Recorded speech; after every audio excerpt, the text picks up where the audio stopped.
মই কোনো কাৰণত ভাত পানী খাব নোৱাৰা হলো। 2 নম্বৰত মোক ৰাতিপুৱা শুই উঠাৰ পাছত মোক গোটেই দেহটো কঁপি থাকে, আপোনাৰ মাথাৰ পৰা ধৰি ভৰিলৈ গোটেই দেহটো কঁপি থাকে।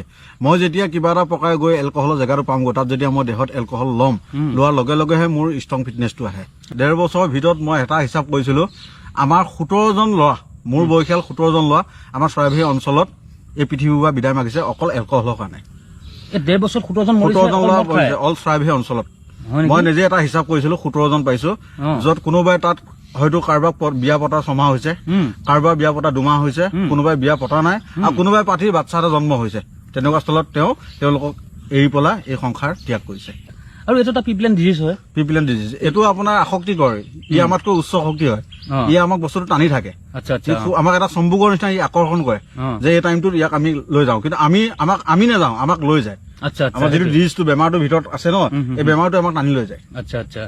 নমস্কাৰ, মোৰ নাম উৎপল আৰু এয়া মোৰ বন্ধু মনোজ কুমাৰ নাথ, আৰু আমি মৰমত তাক এছকে বুলি মাতো আৰু সকলোৱে তাক এছকে বুলি মাতে। এসময়ত এলকহল এডিকশ্যনত মানে মদ খাই জীৱনটো হেৰাই দিয়া উপক্ৰম হৈছিলে, আৰু বৰ্তমান এজন সুস্থ সবল ডেকা ল'ৰা আৰু সম্পূৰ্ণ মদৰ পৰা আঁতৰত। আজি আমি জানিম কেনেকৈনো মদৰ পৰা আঁতৰত থাকিব লাগে, বা কেনেকৈনো মদৰ পৰা আঁতৰত থাকিব পাৰি, কোনো ৰিহেবিলিটেশ্যন চেণ্টাৰ নোযোৱাকৈ বা ক'তো একো নকৰাকৈ ঘৰত থাকি আপুনি পাৰিব মদ নোখোৱাকৈ থাকিবলৈ। আজি এছকে ক'ব, কিন্তু তাৰ আগতে এলকহলৰ ভয়াৱহতাৰ বিষয়ে অলপ জানিলো। তোমাৰ নিজৰ জীৱনত কেনেকুৱা ভয়াৱহতা আহিছিলে? মোৰ যেতিয়া মই নিচা কৰি আছিলো, মোৰ এনেকুৱাত মই উপনীত হৈছো, মই কোনো কাৰণত ভাত পানী খাব নোৱাৰা হলো। 2 নম্বৰত মোক ৰাতিপুৱা শুই উঠাৰ পাছত মোক গোটেই দেহটো কঁপি থাকে, আপোনাৰ মাথাৰ পৰা ধৰি ভৰিলৈ গোটেই দেহটো কঁপি থাকে। মই যেতিয়া কিবা এটা পকাই গৈ এলকহলৰ জেগাটো পামগৈ, তাত যেতিয়া মই দেহত এলকহল ল'ম, লোৱাৰ লগে লগেহে মোৰ ষ্ট্ৰং ফিটনেছটো আহে। মোৰ এনেকুৱা অৱস্থা হৈ গৈছিল। ৰাতি শুই উঠি মদ লাগে মোক। ৰাতি আপোনাৰ যদি মই 3 বজাত সাৰ পাওঁ, 3 বজাতো মোক মদ লাগিব, 2 বজাত সাৰ পালে 2 বজাতো মদ লাগিব। মই যাৰ ফলত কি কওঁ, মই নিজে আনি পেলাই বিছনা তলত হওক বা বাহিৰৰ কোনোবা নিৰ্দিষ্ট জেগা এটাত হওক লুকাই কৰি থৈছিলো, কাৰণ যিহেতু মোক লাগিবই, মই নহলেই কোনো কাৰণত নচলে, নহলেই মই থাকিব নোৱাৰো।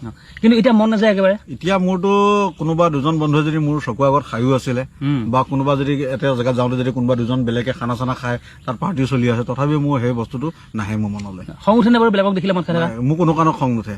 তেওঁলোকৰ ভাৱে তেওঁলোকে এনজয় কৰিছে বা তেওঁলোকে খাইছে, তাত মোৰ একো কমিটমেণ্ট নাই আৰু মই একো কবলগীয়াও নাই। আৰু লগতে এলকহলৰ কবলত পৰি বহুতে নিজৰ জীৱন হেৰাই দিছে, আৰু আমাৰে নিজৰ বন্ধু কেইবাজনেও জীৱন হেৰাইছে, আৰু বহুত লোকে জীৱন হেৰাইছে। আমাৰে এজন অতি আপোন বন্ধু হেৰাই গ'ল জীৱনৰ পৰা। ইমান ভয়াৱহতা। প্ৰথমতে মানুহে এইটো মস্তিমে কৰে, মস্তিমে কৰে যে অকমান খাইছো আৰু আজি খাইছো কাইলৈ পৰা নাখাওঁ, কিন্তু আজি এটা ড'জ, কাইলৈ এটা ড'জ, তেনেকে ড'জ বাঢ়ি গৈ থাকোতে এসময়ত কি হৈ যায়গে যে এলকহলে মানে তাক বিচাৰি থকা হৈ যায়। সি এলকহল নিবিচাৰে, সি ভাবে যে মই এলকহলৰ পৰা আঁতৰত থাকো, কিন্তু এলকহলে তাক এনেকুৱাকে টানি লৈ যায়, কাৰণ তাৰ বডি ফাংচনে এলকহল নহলে কামেই নকৰে। এতিয়া আমাৰ আজি আলোচনাৰ টপিকটো হ'ল এই এলকহল। এতিয়া আমি জানিম ঘৰত থাকিয়ে যে ঘৰত থাকিতো এলকহল এৰিব পাৰি, কোনো ট্ৰিটমেণ্ট নকৰাকৈ বা কোনো ধৰণৰ চেণ্টাৰত যোৱাকৈ কেনেকৈ পৰা যায়? ঘৰত থাকিলে প্ৰথম কথা হ'ল কি, যিজন ল'ৰা আগত এলকহল লৈছিলে তেওঁ যদি ঘৰত থাকি এলকহলটো এৰিম বুলি ভাবিছে, তেওঁ প্ৰথম পদক্ষেপ হ'ব তেওঁ দিনজোৰাভাৱে এটা কামত লিপ্ত হ'ব লাগিব। তেওঁ মানে যদি বেকাৰ থাকে, ফ্ৰীকে থাকে, তেওঁ সেই এডিকশ্যনলৈ মনত পৰিব, বা 2জন বন্ধুৱে ফোন কৰিব, তেওঁলোকৰ লগত যাব, যোৱাৰ লগত তেওঁ নিচা কৰিবই। তেওঁ ৰাতিপুৱাৰ পৰা সন্ধিয়ালৈ যদি এটা কামত লিপ্ত থাকে, তেওঁ দিনটো সেনেকেই যাব, আৰু লগে লগে সন্ধিয়া হোৱাৰ লগে লগে তেওঁ সেই টাইমটো আহি পৰিলে যে নিচা কৰা সময়। এই নিচা কৰা সময়ত তেওঁ হোটেলতে গৈ বা ঘৰতে বা অন্য কাৰোবাৰ আলহী ঘৰত গৈ তেওঁ যদি পেট ভৰাই যদি এটা যিকোনো বস্তু খাই দিয়ে, তেওঁ যদি পেটটো ভৰি থাকে, তেওঁ সেই টাইমটোত নিচা কৰিব মন নাযাব। আৰু আমাৰ এলকহলৰ মেইন এটা কথাই চিফ এটা টাইমত আহে, কিন্তু যিকোনো টাইম এটা আহে, যেনেকে কিছু মানুহৰ ধৰ সন্ধিয়া 6টাৰ পৰা 7টালৈ, কিছু মানুহৰ 7টাৰ পৰা 8টালৈ, এই বস্তুখিনি এই টাইমটোত কিন্তু নিচা কৰিবলৈ মন যায়, বা আমাৰো কেতিয়াবা নিচা কৰিবলৈ মন যায়। এই টাইমটোত যেতিয়া তেওঁলোকৰ পেটটো ফুল হৈ থাকিব, তেওঁ তেতিয়া কোনো কাৰণত মানে এলকহলিক নিচাটো কৰিবলৈ মন নাযায়। আৰু এইটো এটা পিপলেন ডিজিজ হয়। পিপলেন ডিজিজ এইটো আপোনাৰ আসক্তি কৰে, ই আমাতকৈ উচ্চ শক্তি হয়, ই আমাক বস্তুটো টানি থাকে। আমাক এটা চম্বুকৰ নিচিনা ই আকৰ্ষণ কৰে যে এই টাইমটোত ইয়াক আমি লৈ যাওঁ, কিন্তু আমি নাযাওঁ, আমাক লৈ যায়। আমাৰ যিটো ডিজিজটো বেমাৰটোৰ ভিতৰত আছে ন, এই বেমাৰটো আমাক টানি লৈ যায়। ভয়াৱহতা কিমান বাৰু এলকহলৰ? প্ৰথমেতো মানুহে নাভাবে যে এলকহলৰ ভয়াৱহতা ইমান নাই, কিন্তু পিছত দেখা যায় এলকহলৰ কাৰণে এখন ঘৰ শেষ হৈ যায়, এটা পৰিয়াল শেষ হৈ যায়। ভয়াৱহতাৰ মাজতে মই কথা এটা কওঁ, মই যোৱা পৰহি মই নিজক নিজে এটা প্ৰশ্ন কৰি পেলাই এটা হিচাপ কৰি আছিলো। আজি প্ৰায় 1.5 বছৰৰ ভিতৰত, 1.5 বছৰ আজি তাৰিখলৈ 1.5 বছৰৰ ভিতৰত মই এটা হিচাপ কৰিছিলো, আমাৰ 17জন ল'ৰা, মোৰ বয়সীয়াল 17জন ল'ৰা আমাৰ চৰাইবাহী অঞ্চলত এই পৃথিৱীৰ পৰা বিদায় মাগিছে অকল এলকহলৰ কাৰণে। 1.5 বছৰ 17জন ল'ৰা পৰিছে অল চৰাইবাহী অঞ্চলত। মই নিজে এটা হিচাপ কৰিছিলো, 17জন পাইছো, য'ত কোনোবাই তাত হয়তো কাৰোবাক বিয়া পতা 6 মাহ হৈছে, কাৰোবাৰ বিয়া পতা 2 মাহ হৈছে, কোনোবাই বিয়া পতা নাই আৰু কোনোবাই পাঠিৰ বাচ্চা এটা জন্ম হৈছে। তেনেকুৱা স্থলত তেওঁলোকক এৰি পেলাই এই সংসাৰ ত্যাগ কৰিছে অকল এলকহলৰ কাৰণে। আৰু এলকহলৰ এনেকুৱা কেইটা লোৱা হৈছে যিকেইটা লোৱা মোৰ নিচিনা আছিলে। ৰাতিপুৱা ফাৰ্ষ্ট টাইম এবাৰ, ৰাতি দুপৰীয়া 9 বজাত এবাৰ, ভাটিবেলা 2 বজাত 3 বজাত এবাৰ, আকৌ গধূলি এবাৰ। এই এনেকুৱা চিষ্টেমত যিসকলে লৈছে তেওঁলোক বৰ্তমান 17 জন বৰ্তমান এই পৃথিৱীৰ পৰা আমাৰ এই চৰাইবাহী অঞ্চলটোত বিদায় মাগিছে। আচ্ছা আচ্ছা, এই তথ্য মই গম পোৱা নাছিলো, কিন্তু 17 জন মৰিছে। 17 জন ঢুকাইছে। মই মানে নিজে একদম পুৰা পকা এটা হিচাপ কৰিছিলো। হিচাপ কৰোঁতে মোৰ লিষ্টত 17 জন হৈছে। আৰু মানে মূল মন্ত্ৰ কি ইয়াৰ পৰা আঁতৰি থকাৰ একদম সহজ মূল মন্ত্ৰ কি বাৰু? ইয়াৰ পৰা যদি ইয়াৰ পৰা আঁতৰি থকা সহজ মূল মন্ত্ৰ এটাই হৈছে কি, এটা মানুহক কৰ্ম দিশত থাকিব লাগিব। নিচা কৰা মানুহজন যদি কৰ্ম দিশত থাকে, তেওঁ যদিও কৰিব লগা হয় তেতিয়া তেওঁ মেনেজেবল হ'ব। আচ্ছা আচ্ছা, কিন্তু তেওঁ আসক্তত পৰি নাযায়।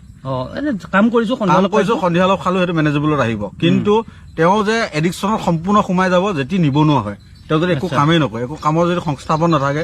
যিহেতু মই তেনেকুৱা আছিলো, মই মানে কি ঘৰত মই একো কাম বন নকৰো, বাহিৰত মই কাম বন নকৰো। ৰাতিপুৱা শুই উঠিয়ে মোৰ এটাই এম, আজি কাৰ ঘৰত খামগৈ, আজি কাক লগ কৰিম, কাৰ লগত গৈ পেলাই ক'ৰবাত পইচা কেইটা মেনেজ কৰি মই মদটো খামগৈ। মোৰ ৰাতিপুৱা ধান্দা হ'ল সেইটোৱে। মোৰ প্ৰথম কাৰ্যসূচী আৰু প্ৰথম পদক্ষেপে সেইটো হয়। আচ্ছা, যি মানুহে মানে দিনটো কাম বন কৰি শেষত অৱসাদখিনি নাইকিয়া কৰিবলৈ অলপ এলকহল লয়, সেইটো মেনেজেবল বুলি সেইটো মেনেজেবল তেওঁ লাইফটো লং লাইফে হ'ব। কাৰণ সেই লাইফটোত তেওঁ মানে এডিকশ্যনত সোমোৱা নাই। সেইটো তেওঁ মানে কি এটা টাইমলি মানে এনজয়ফুলৰ কাৰণে গৈছে, খাইছে, বা শৰীৰটো তেওঁ দিনটো কষ্ট কৰাৰ কাৰণে, শৰীৰটো ৰিলেক্স কৰিবৰ কাৰণে তেওঁ অকণমান লৈছে। সেইটোৱে, কিন্তু এডিকশ্যন ক'ব নোৱাৰি। এডিকশ্যনত নহয় সেইটো। এডিকশ্যন হ'ল এইটোৱে, যিটো ৰাতিপুৱাও খাব, সন্ধিয়াও খাব, দুপৰীয়াও খাব, ৰাতিবেলাও খাব, ৰাতি শুই উঠি খাব, সেইটো এডিকশ্যন। আৰু সেই এডিকশ্যনে মানুহ মাৰি পেলাই। আৰু মই এইখিনিতে আৰু এটা কথা ক'ব বিচাৰো, আপোনাৰ মই এইখিনি ক'লো যে আপোনালোকে ঘৰত থাকিও এনেকুৱাকে ধৰ এডিকশ্যনৰ পৰা আঁতৰত থাকিব পাৰিব। আৰু যদি কিবা কাৰণত কিছু যদি মোৰ নিচিনা হৈছে, মানে কি বেছি হৈ গ'লগৈ, বেছি হৈ যোৱাৰ পিছততো ঘৰত থাকি মানে তেওঁ নিচাৰ পৰা দূৰত থকাটো অলপ বহুত কষ্টকৰ হ'ব। তেওঁ যদি কেতিয়াবা কিবা চেণ্টাৰৰ ট্ৰিটমেণ্ট ল'ব বিচাৰে, তেতিয়াহ'লে মোৰ লগত বা তোমাৰ লগত যোগাযোগ কৰিব পাৰিব। ঠিক আছে, ঠিক আছে, মই ফোন নম্বৰ দি দিছো, আপোনালোকে যোগাযোগ কৰিব পাৰিব। আৰু লগতে আমি কৈছো যে মদ খোৱাটো বেয়া বুলি আমি ক'ব বিচৰা নাই। যদি মেনেজেবল ড্ৰিংকছ কৰিছে, তেখেতে দিনটো কাম কৰি সন্ধিয়া অৱসাদখিনি দূৰ কৰিবৰ কাৰণে অলপ খাইছে, সেইটোৱে তেখেতৰ জীৱনত বুষ্ট আপ দিছে। কিন্তু সেই বস্তুটোকে যদি ৰাতিপুৱা শুই উঠাৰ পৰা যদি ৰাতি শোৱালৈকে, ৰাতি ইভেন শুই উঠি যদি ব্যৱহাৰ কৰি আছে, তেনেহ'লে ই অভিয়াছলি আপোনাৰ জীৱনৰ কাৰণে কাল অমানিশা নমাই আনিবই, আৰু ই আপোনাৰ জীৱনটো ধ্বংস কৰিবই। গতিকে হেল্ডি থাকক, সুস্থ থাকক, আৰু পজিটিভ থাকক, সদায় কৰ্মপ্ৰেৰণা মনত ৰাখক, আৰু কাম কৰক। যি কামেই নকৰক, আপুনি যি কামে আপোনাৰ হাৰ্ড ৱৰ্ক কৰি ভাল লাগে, আপোনাৰ স্মাৰ্ট ৱৰ্ক কৰি ভাল লাগে, আপোনাৰ লিখা মেলা কৰি ভাল লাগে, কবিতা লিখি ভাল লাগে, আপুনি নিজৰ জবত টাইম দি ভাল লাগে, যেনেকৈ নহয় আপুনি ফুল্লি পজিটিভ কামত টাইম দিয়ক আৰু হেল্ডি থাকক। পুনৰ এটা নতুন ভিডিঅ'ত লগ পাম।